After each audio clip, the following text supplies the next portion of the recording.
America, Israel और Iran के बीच छिड़ी जंग से हर देश में अफरा तफरी मची हुई है, जिसकी चपेट में भारत भी आ चुका है। देश में एलपीजी की किल्लत से पहले ही हाहाकार मचा हुआ था और अब रुपए की ऐतिहासिक गिरावट भी देखने को मिली है, जिसे लेकर कांग्रेस ने केंद्र सरकार पर निशाना साधा है। क्या कुछ कहा है कांग्रेस ने और क्या है ये पूरी खबर, जानेंगे इस रिपोर्ट में। पश्चिम एशिया में जारी जंग से अब हर देश में तबाही मच रही है, जिसमें भारत का भी नाम शामिल है। भारत में एलपीजी की कमी को लेकर आम जनता आए दिन कई परेशानियां झेल रही है।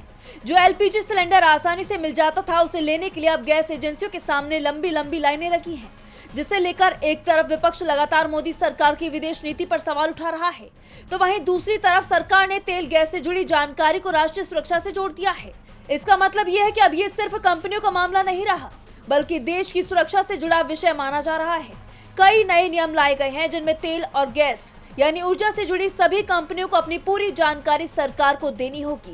कंपनियों को ये सब बताना होगा कि कितना उत्पादन हो रहा है, कितना तेल गैस बाहर से आ रहा है, कितना स्टॉक बचा है, कितनी खपत हो रही है। एक तरफ ऊर्जा से जुड़ी सभी कंपनियों को सरकार रिपोर्ट देने की बात कह रही है, तो दूसरी तरफ रुपए की ऐतिहासिक गिरावट ने सियासी पारा हाई कर दिया है।